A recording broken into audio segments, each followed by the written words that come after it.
goes a long way.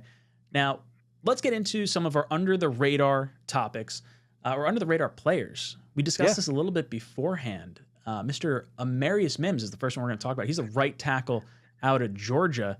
Want to give us a little insight into him? Yeah, so when we're kind of game planning for this show, I wanted to touch on some guys who I think, could be or would be names that Jets fans as a whole need to be kind of aware of. They're names that, could actually be called at some point. Like the first two guys I'm thinking, somewhere between 10 and 20, just say we move down or we stick at 10 and for some reason there's an ungodly, fingers crossed it doesn't happen, there's an ungodly run on offensive tackles or something like that. I have those guys, and then I have, some guys that I think can be in that, second, third round range, and then some day 3 guys. So we're going to start with Mims first. The good things about Mims, first and foremost, I mean, he checks off every box that you want, in regards to measurables. He has everything you want in the height, weight, length, 35-inch arms, just built, 6'7", 330 pounds, but, looks lean. If you could be 330 pounds and look lean, Amarius Mims does it perfectly. Super, super athletic, an athletic freak. His movement skills are elite. He's great as a lead blocker in the flank on those screen passes and so on and so forth. He hits all his intended blockers or the holes when he's pulling and trapping. He's got the fluidity to kind of, bend and go. The play strength that he has as well is through the roof. He does a really good job lowering his hips, anchoring down against pass rushers. He creates movement at the point of attack. When somebody's head up on him, on those double teams and on those down blocks, and more so with Amarius Mims, the one factor that I fell in love with in watching his very limited film is that he's already a young kid, just turned 21 years old, already a technician. Very good with his hands and pass protection. Always gets good depth, whether it's vertical sets or angle sets when protecting the pass. He's square to, he's always square to the rusher. He rarely gets beat by speed off the edge. Very technical with his hands, good punch, good placement, knows how to set up the defenders very good.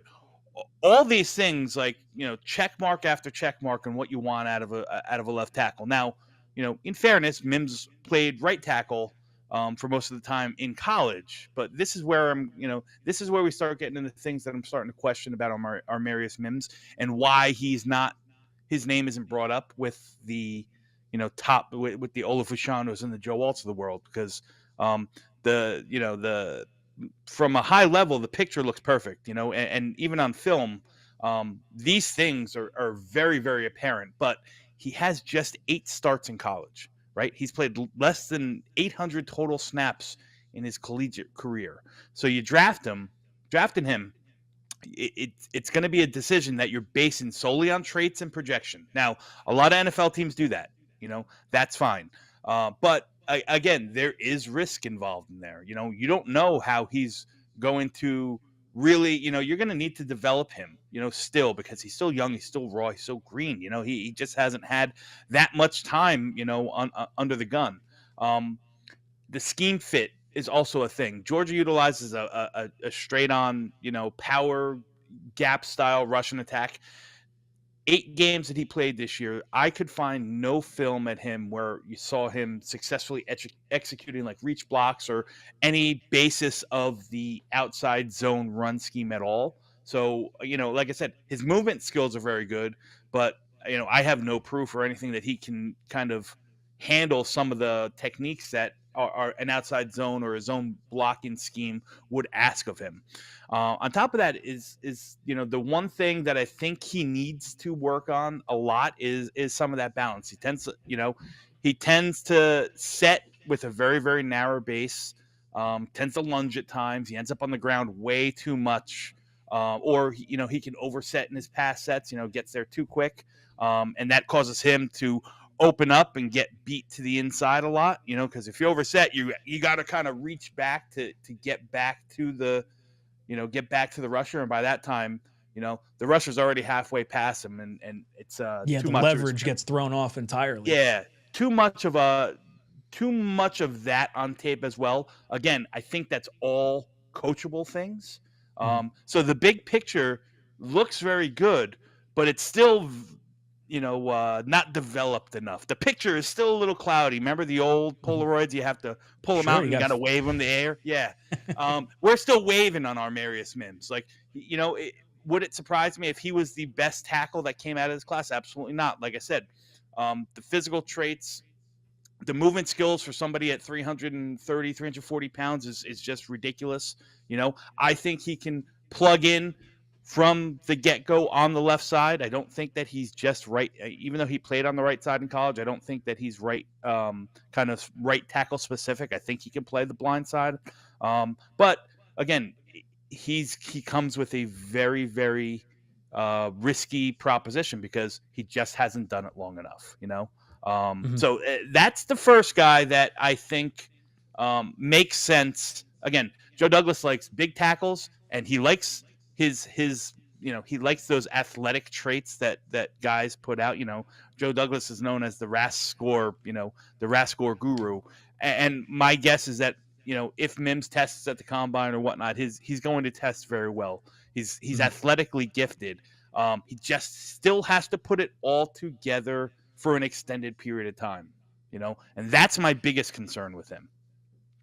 So I like his profile. Like he's got the size, the 6'7", 340. He was a 5-star recruit coming out of high school, and we'll get into it. We're going to try and do a little 7-round mock draft for the New York Jets at the tail end of this when we have about 15 minutes left. We'll try to rip through a Pro Football Focus mock. But this is someone I see going somewhere closer to like the late teens, 20s. I know a lot of people, I see it in the chat too. Pittsburgh is a really good spot that people have him kind of penciled in for just because they took Broderick Jones last year. They might go back to the well in Georgia. Again, I think that would be a fine move because you obviously have Broderick Jones who played left tackle, and then you have Mims that can just stay on the right-hand side. They need a tackle anyway. Well, I like to him. that point, Ryan, to that point, I didn't mention this. Amarius Mims is one of the few true juniors to declare, right? He still had eligibility. He still could have went back to Georgia, who brought back Carson Beck and always going to have a good team. He chose to declare. So that tells me one of two things. One that, actually, it really tells me one thing is that his people, his scouts, the services out there are kind of gauging him to be a very high pick. He has a more probable chance to come out now and make very, very good money. That tells me he's going to be, it wouldn't surprise me. I know they don't have draft promises. That seems to be just an NBA thing, but it seems to me that his people are telling him that, he's probably going to be a top half of the first round pick. Wouldn't surprise me if, he's the selection for Oakland at, what were they, 12 or 13? I was just going to say that. Yep, 13.